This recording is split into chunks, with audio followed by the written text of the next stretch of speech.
Here in Zurich, and he's about to leave Switzerland. This is one of his last days here in Switzerland. I know. So, let's give him a big warm round of applause. Here he is, everybody. Daniel, give it up. Yay!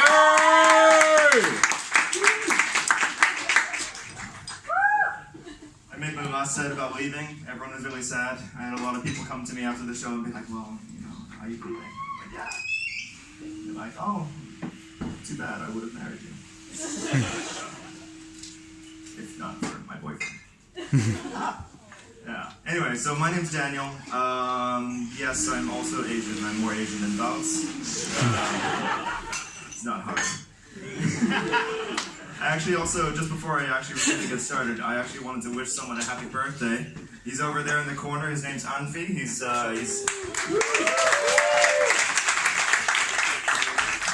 I didn't go to his birthday dinner, so this is my way to make up for it.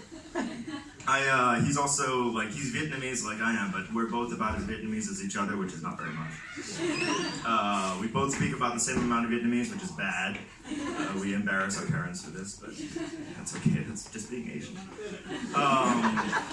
Just so you know, for my birthday gift to him, I'm gonna tell him, tell you, all of you guys, he's looking for his future ex-wife. He needs it more than I do. I'm okay. Anyway, so yeah, I am currently a tour guide, but I wasn't always. I actually used to be quite shy. Right now, being a tour guide means you have to stand in front of people and tell lots of funny things. It's totally working. So anyway, but the thing is, before that, I actually used to. First of all, I studied hotel management here in Switzerland. Long story there. For some reason, hotel management schools are famous here. People come from all over the world to be like, I'm gonna study how to run a hotel from the Swiss. Because the Swiss are the most charismatic people you've ever met. I really don't know where that comes from, but anyway. No, I used to work in hotels. Anyone work in hotels here? Ah, the one. What do you do, man? Work in sales. Sales? Okay, he's got a real 9-to-5 job. Everyone else who working in hotels, we all work like weird shifts. We work long hours for shitty pay. It's pretty terrible. So the others are probably still working. But it's a little difficult having worked in hotels because it's kind of shitty. Anyone ever worked in a restaurant before, for example? Yeah. Restaurants have it the worst. Respect, guys. I got out of that as soon as I could. Because in restaurants they have something that they call split shifts. Those are the worst. Basically, you work lunch and you work dinner, but that you get a couple hours off in the middle. And if that sounds shitty, it really does. So, but people still have to do this because they got to earn their money. They got to take it home. But they, they have to get by somehow, and that's what cocaine is for. You don't know it, but hotels and so on, there's a lot of substance abuse. We'll get to that. But the thing is, hotel work is not all bad. Some of it's pretty good. You get access to all the nicest things, even though you can't normally afford them. You get to meet some really cool people. I met Sean Paul once. There's a story there, but I can't tell. I'm not going to tell you because it's actually true. But yeah, you get to do all this stuff, but you also get to clean their shit. But there's a bit of a universal lesson there, everyone shits on the same toilet. Even Beyonce probably shits in a toilet. Probably.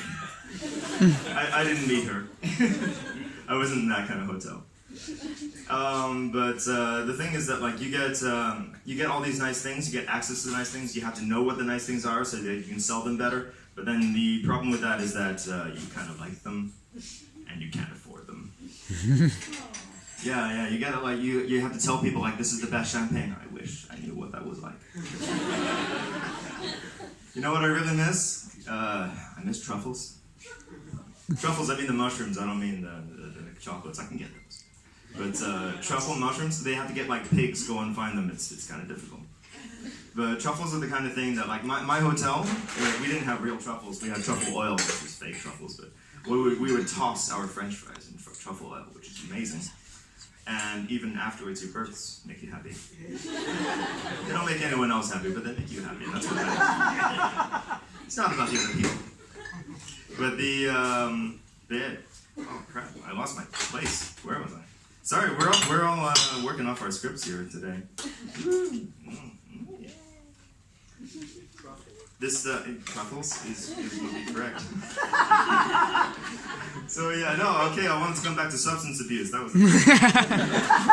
because yeah, like one way or another, you know, those rich people, like, you know, it's tough working in a bank. Yeah, sorry, it's tough working in a hotel. Yep.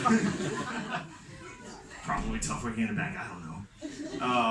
But it is tough working in a hotel. You got those long hours and everything like that. And I've never met, like, when we were working in the industry, we used to talk all the time, like, oh man, we are hoteliers. We drink the most. There's the most drugs and stuff like that. But we can't afford them. Like those bankers here, we talk about like how all the bankers here are using cocaine. At least they can afford it. But you know, they can probably get truffles too. But the thing is that really off today. Anyway, yeah, cocaine. So yeah, okay. So speaking of cocaine, I used to work in Florida. Any Americans here?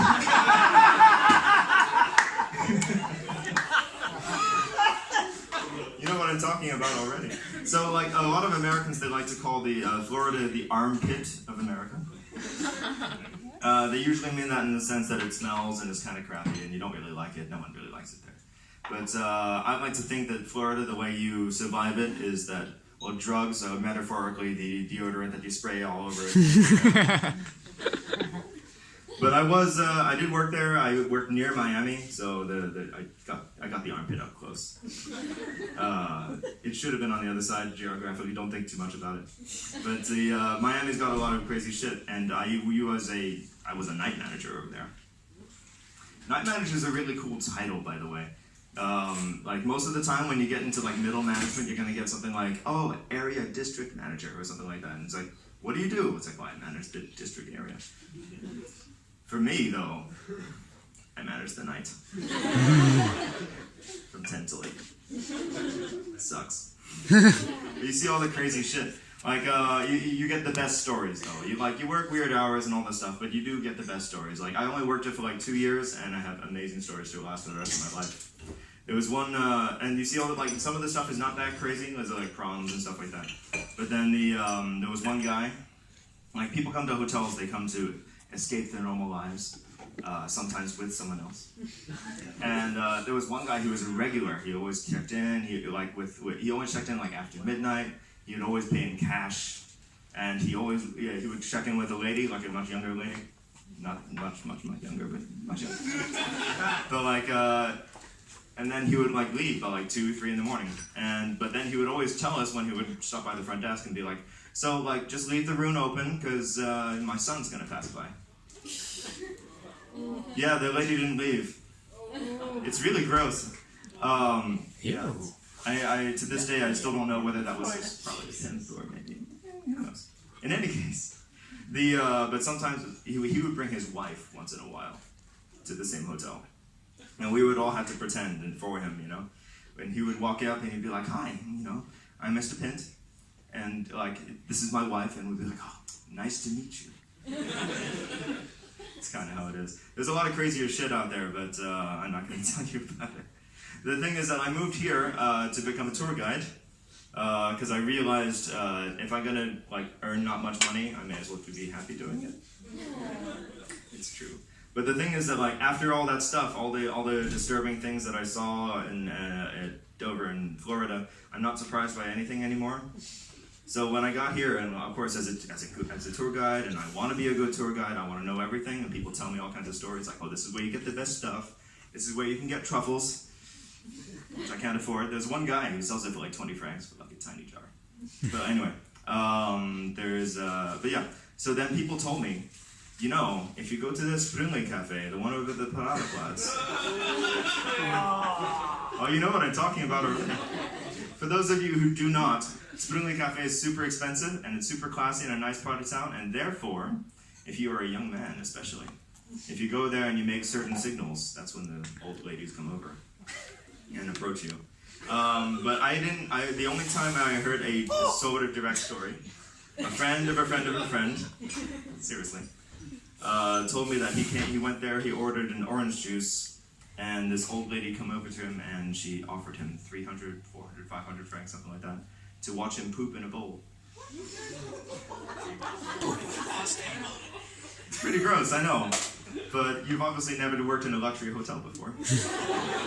The kind of things that you need to do for people. Cocaine doesn't buy itself. Or truffles, for that matter.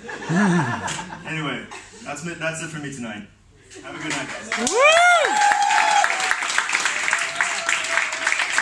That was Daniel, everybody. Let's give him a round of applause.